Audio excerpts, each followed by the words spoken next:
lovely, just simple illustrations on a friendship way Absolutely. of reconciliation. Certainly. Can you just talk about that a little bit?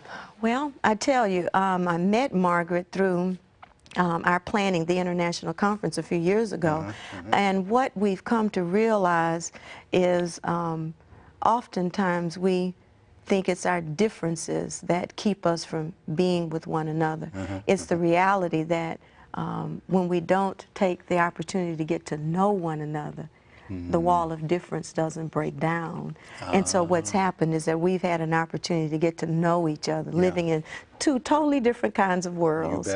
But the love of God brings us together, and that's the cool thing. It is so much fun to see the two of you speak together, because Margaret is this quiet almost, you know, with that Very southern, demure. yeah.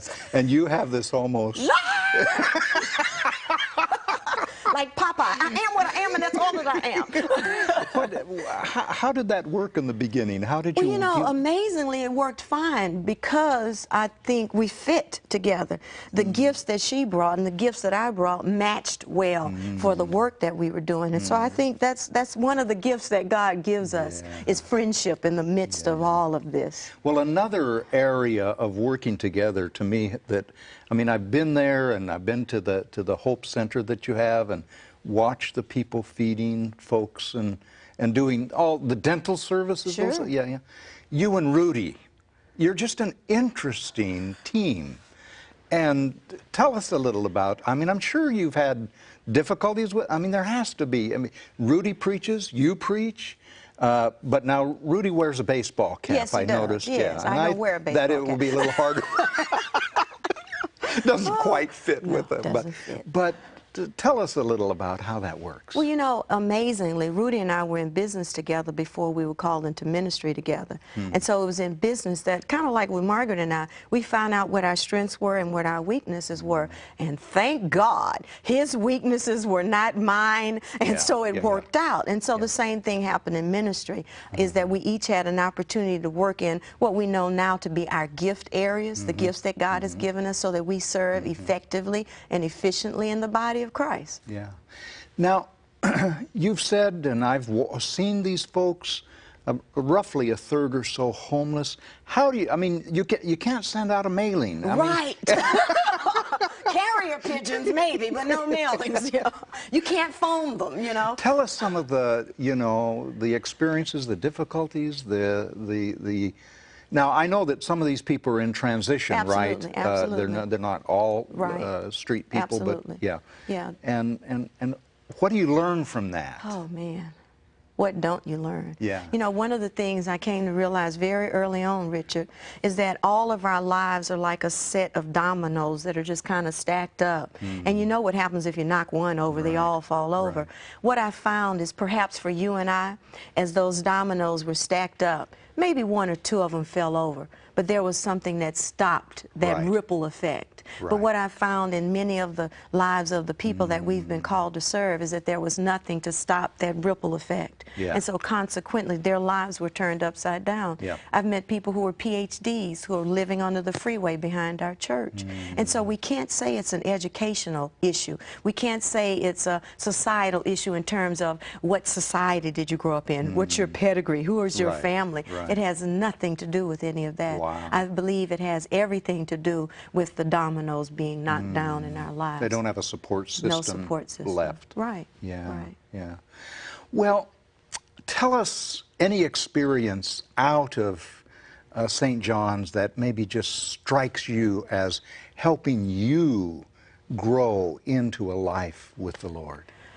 Whew, you know, everything at St. John's has helped me to grow. I think one of the things that impacted me when I first got to the church, we were serving meals at the time outside, and I was standing in line, and we were passing out the meal and utensils, and we were serving during the process. Well, I was at the beginning of the line, and I was passing out the utensils. And as I stood there, I just clearly heard God say, "This could be your brother." Wow. Yeah.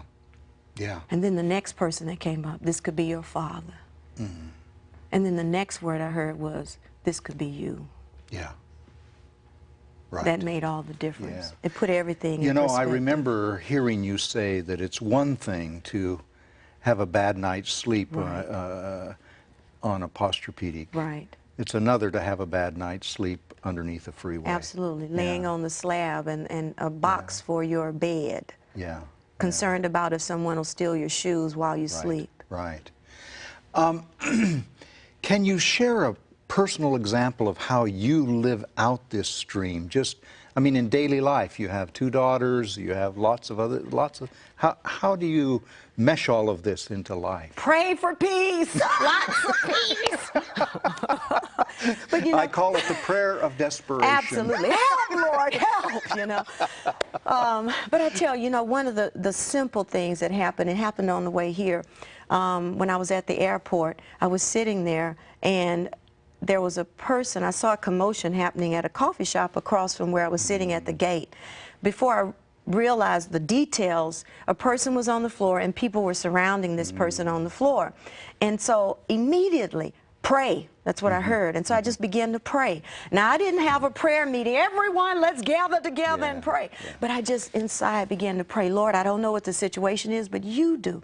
Bring healing, bring wholeness. And so as I sat there and prayed, I heard one of the people around this, turned out to be a young man who was diabetic and who had gone into shock. This person said, call 911. And so I immediately pulled out my cell phone and began to dial the number. You see, some months ago, I was in a self-defense class, and they said if you don't identify a person to specifically, you call 911, often the call won't get made because people are frozen because of the condition. I call 911. Now, what that says to me, it's not that I called, it's not that I prayed, but when we spend time with God, using all of the streams, what happens is our time with God gets transformed into action. Yeah, exactly. Is there a word that you could give to people who are watching this series that would encourage them in some way? I mean, so many of us, the social justice stream almost feels overwhelming. And we don't quite know how to get a hold of this and how to live it out. Maybe you could help us a little with that. Well, I think if we just primarily would take the simple approach of looking for ways to serve, looking for needs that can be met. And sometimes they're so simple, but often in the rush of our lives, we get so busy that a cry for help doesn't get heard. And so I think one of the things that I would suggest is that we allow the streams to bring balance into our lives, to take us away from living on the margins of life, so that we have more time to listen, to be attentive to the needs of others, to be discerning. And then I would say for those particularly who find this work as a full-time career or profession or full-time avocation, I suggest that they not get weary in well-doing. Jesus left an awesome model for us, and that was that when he served the needs of the people, he then pulled away so that he could be refreshed and replenished and nourished, and so that he could gain direction from God. Mark 1 is a great example of that. Got up early that morning, Jesus prayed, the disciples came, I see them as the holy distraction, and they said, let's go this way. And Jesus said, nope, I came out of prayer so that we could go this way. You know, our youngest son, Nathan, he's in social work. And so he's really kind of full-time in this. Sure. And I've often heard him say, I get paid to be good. You can be good for nothing. I mean, oh, that's exciting. That's good. But right, that those of us who aren't paid to do it, we learn to find simple ways, don't we? And it's that beginning, isn't it? It the is. First step, doing something. Right. What word would you give to people who are watching? How could they take the first step? It's so simple. Find a need and fill it. Sometimes that means I can fill the need. A neighbor whose child needs child care for a few hours so that single mom can get a break. I can do that. Yeah. There are other things where we need a community around us to make the change. But Gandhi said, why not be the change you want to see in the world? Yeah. And so that can be a small change that makes a great difference in someone's individual life. Or it can be